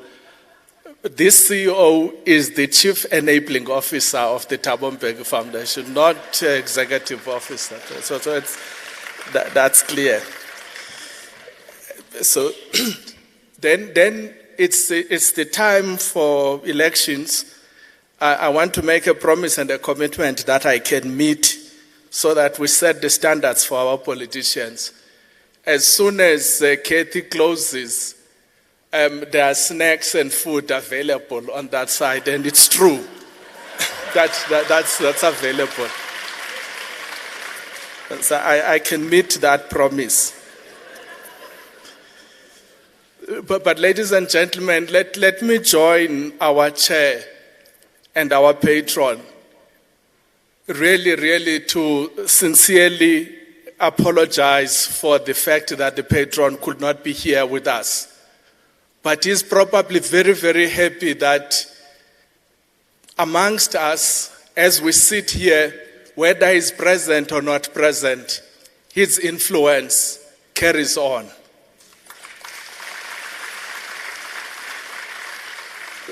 He raised something about flu, but the problems are actually bigger than that, in the sense that in the past month,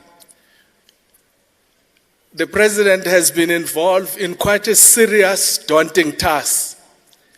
He's been working in Geneva in our work that we are doing with South Center, providing advice and policy advice for 55 countries of the South in their work in the UN and in the World Trade Organization.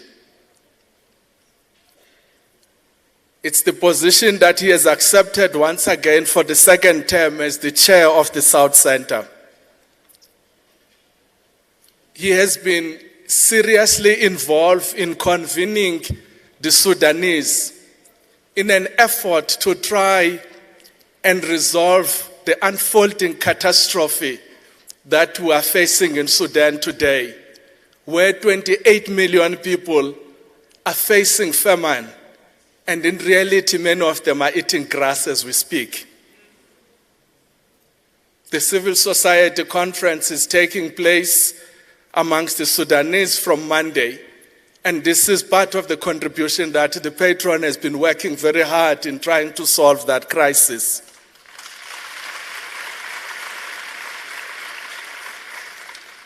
As we pledge the solidarity with the people of Palestine, we also pledge this solidarity with the people in the Horn of Africa. The patron has been involved with quite an extensive program at UNISA, and also the unending tasks and responsibilities of the foundation. He's been making various political and economic interventions in this country. Some of you might have seen him participating in a grueling campaign for the governing party, and possibly in an effort to prevent our country from falling into abyss. And more importantly, he's been quite seized with the extensive work, background work in preparation for the national dialogue, to help this nation to once again develop a common vision, a common commitment, and a program for its renewal and development. And once again, to say it is possible to have the age of hope.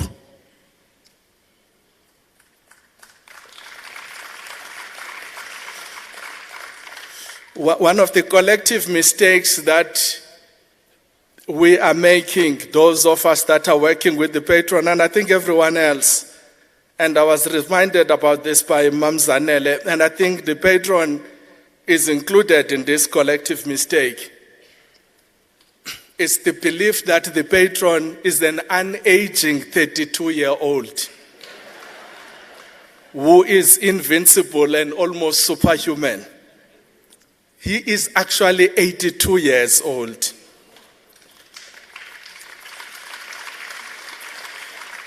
At this stage, he deserves much support, much love, including telling him to rest. I think he has given us enough tools to respond to many of the things that Professor Bathily have raised.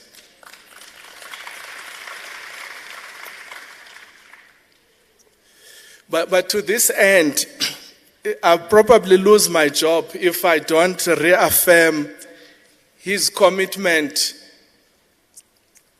to return to Umlazi, where he promised the people of Umlazi that he will be returning to return to Gqeberha, where he promised the people of Gqeberha that he will be going to return to the Western Cape, where he promised the people of the Western Cape that he will be going to.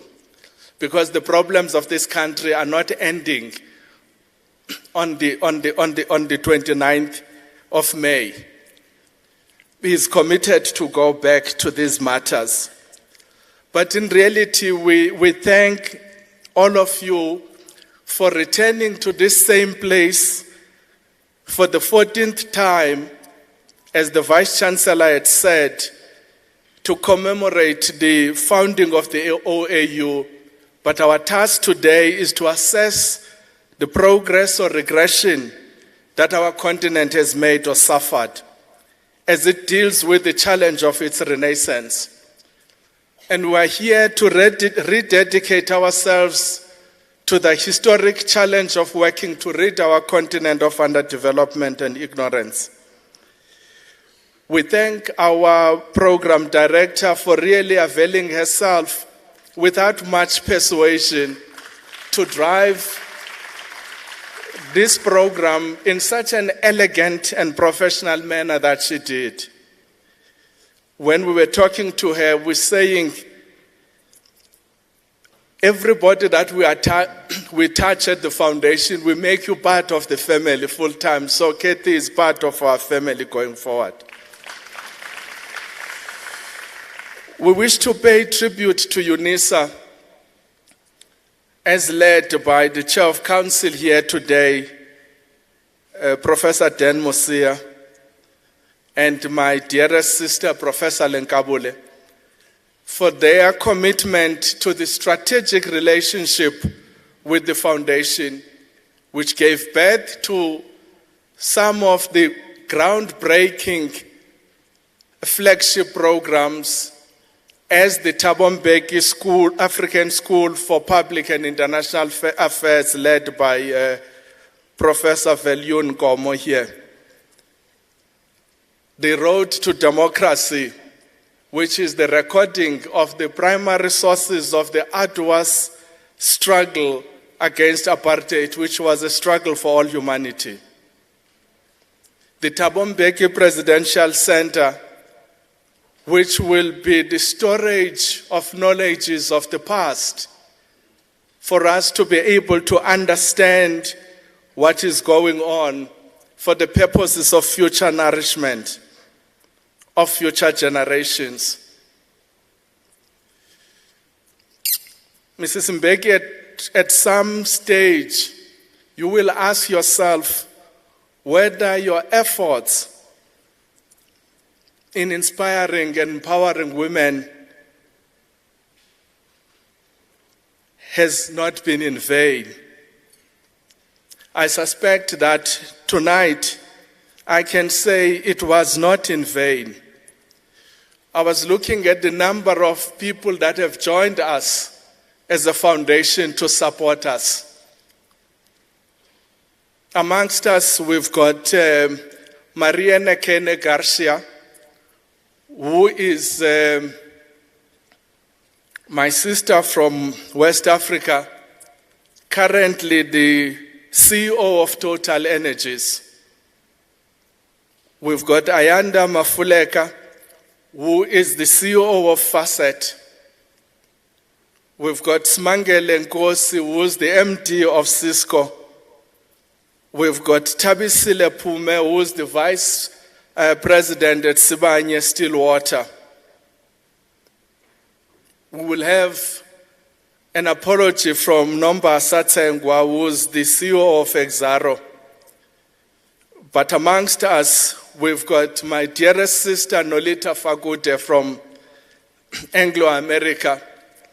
These are all the women that we are working with in the work that we are doing to build this foundation for the future. And these are all women, Mrs. Mbeki. Very easy to deal with them when you find them in the corporate.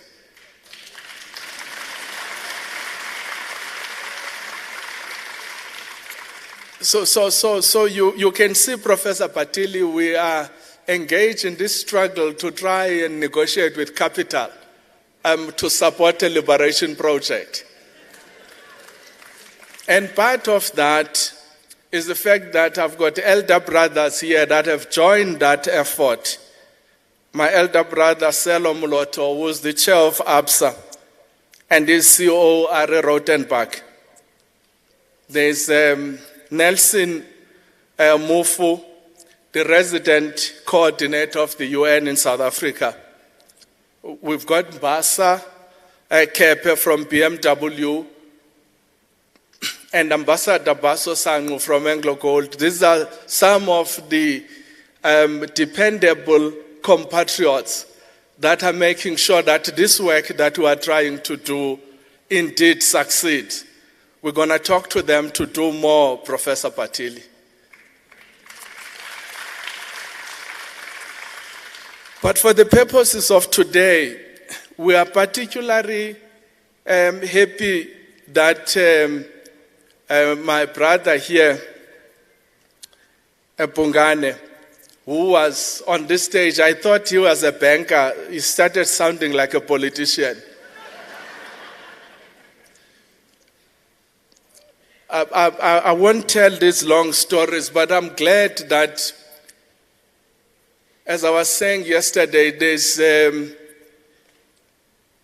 there's three speeches that President Mbeki made as eulogies. And these are outstanding eulogies. One of such eulogy is a eulogy that President Mbeki made when Steve Tshwete passed on. And another one was the one that he made when the then longest-serving secretary of the ANC passed on, Alfred Nzo. But I thought it was an outstanding eulogy that he made on the passing of Ntate Mogolo Motswenyane. And I'm glad that you have taken this task of this pain that Ndata Mutswenyane had, that the African Bank must be returned to its rightful owners. And that it must be used to solve the problems and the challenges that afflict the majority of our people. And I'm glad that there are people of your age that are energetic, that are prepared to take this task. Our wish is for you to grow from strength to strength. And thanks for joining us.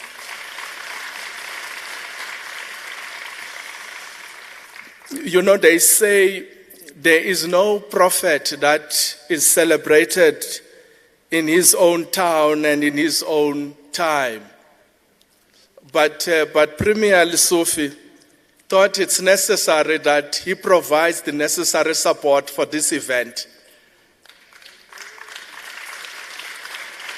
It's important for us for our own credibility, because last year we were in Guinea-Conakry, and the people in Guinea-Conakry provided the necessary support that we do an event like this. And it will be very embarrassing when they ask us, are you given this type of support at home? Now we can say with confidence that even at home, the Gauteng province provides this support.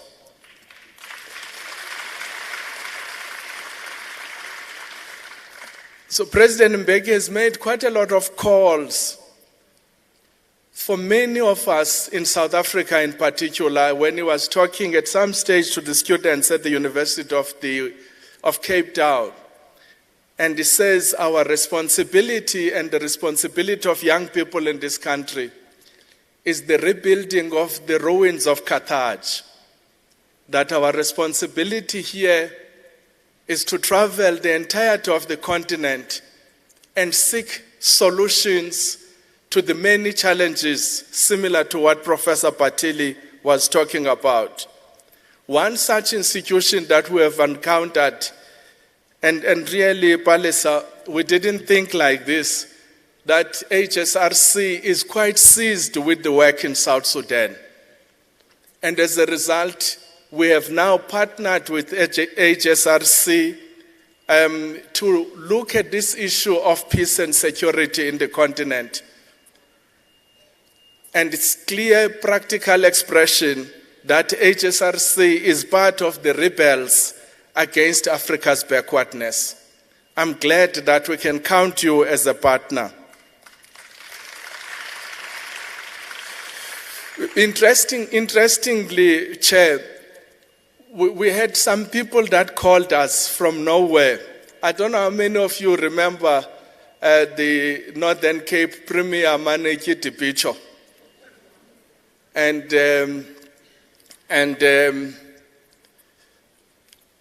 my dearest sister Bridget Mutsepe Khadeb, they called us and say, we see that you're going to have this event. They said, President Mbeki and Sisanele means a lot to us. Please, we need to make sure that the event doesn't fail. How much money you need? So because the people I work with is Mamzanele and President Mbeki says, no, we need 50,000 rand. So, but without prompted, they provided funding for this event. Because they're saying their understanding of President Mbeki, he has given us an opportunity to be able to walk with dignity. And he has made many of us to have modest wealth that we can boast about today. And I suspect there are many Maniti Pichos and Bridget Khatebes in this room and those that are online. We would like to continuously talk to them. So the amazing team at the foundation and at the TM school, really they work very hard, extremely hard. Many people will not know that our foundation doesn't have more than 10 people. We work throughout the continent, possible throughout the diaspora, wherever we are required. Each one of us multiplies.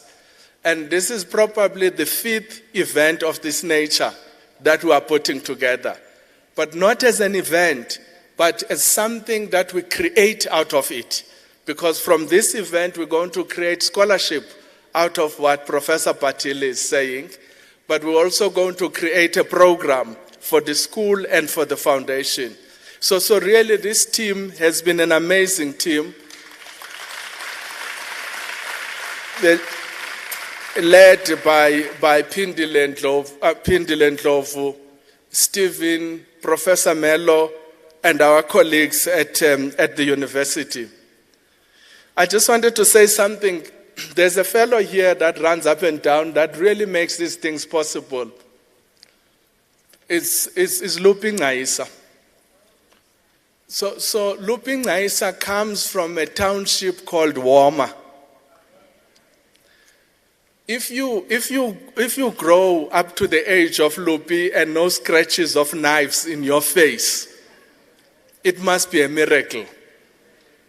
If you reach the age of 28, it's still a miracle. So it was the most violent section of Port Elizabeth I've ever known. So Lupi comes, is a miracle child from that area.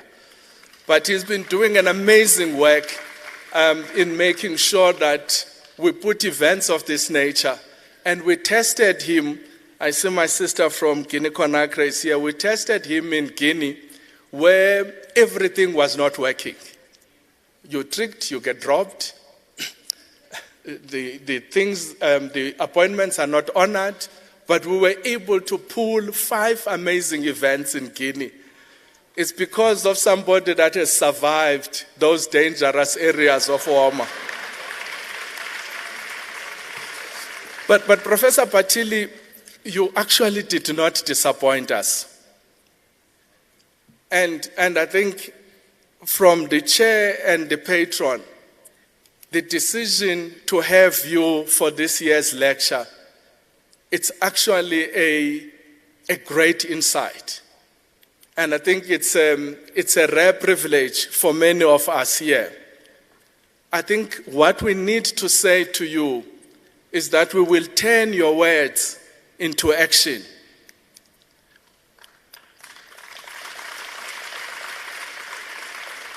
We will embrace your authentic and honest voice about the challenges of our continent, and we will follow your tune of never giving up. Just to say, colleagues, when I received Professor Bathily, he had just sent me a letter of his resignation at the UN with regard to the work that he was doing in Libya. And he said something which I think is critical for many leaders in this room today. He's saying, I felt guilty continuing to occupy a position, accepting a privilege, and accepting money when I'm not making a difference.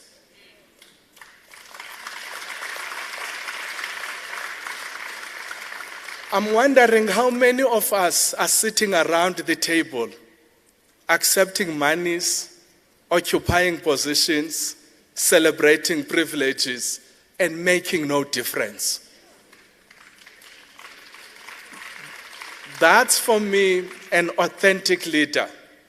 That's an important lesson that we can learn from this grandfather of our liberation.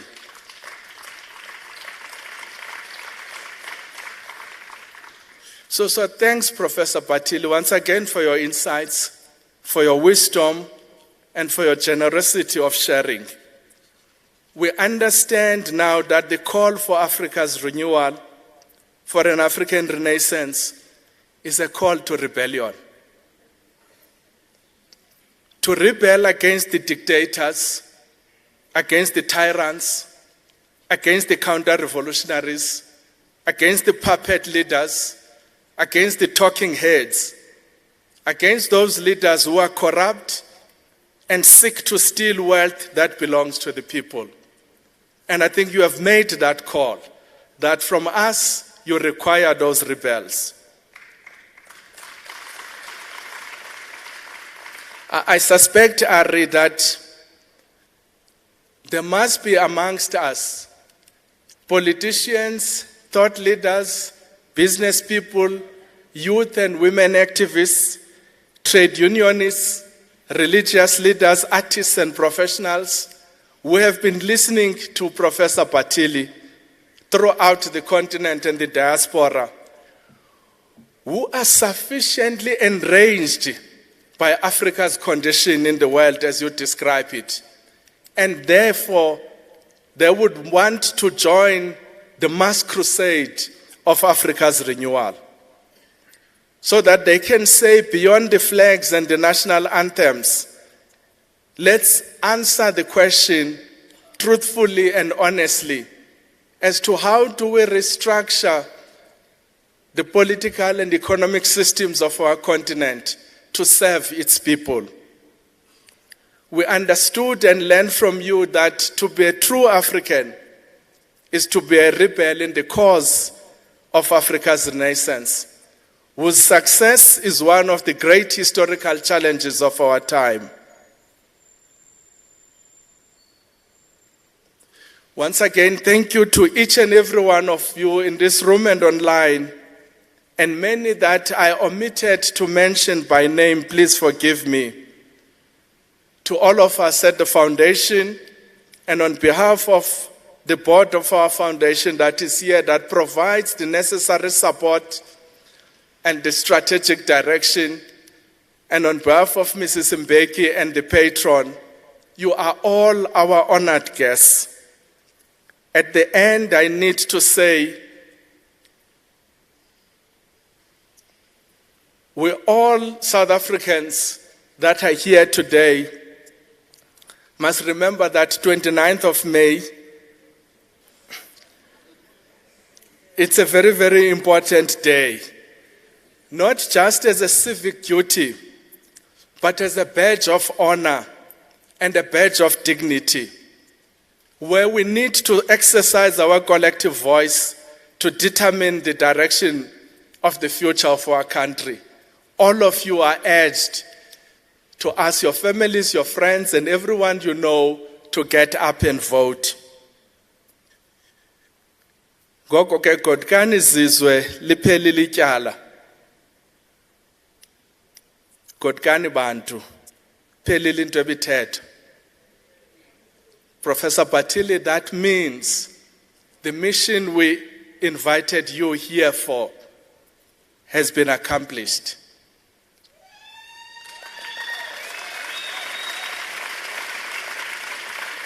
The political and the intellectual feast that you have laid before us, all of us are invited to participate in it.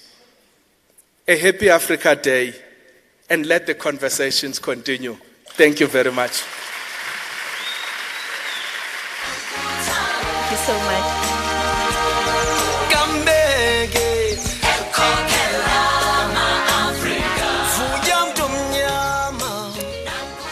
Ladies and gentlemen, there really is nothing left for me to add. Safe to say that it is now really in each of our hands. Thank you all for taking the time to be here with us tonight. And in the next couple of minutes, you'll discover if Mr. Botqwana is a politician or truly the enabler that he says he is.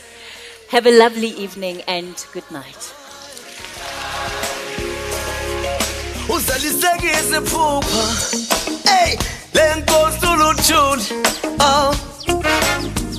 Arkatambo Robert Kasabukwe Umadiba Utamkulu Mandela Ubantu bit Najia Naboboga Walifela Ililis Itanjulo Lasembe Ulel Emasizin Unyana Wentupi Yagwamwerane Umamfuke It's easy Umfuyelwa ewe siyavuya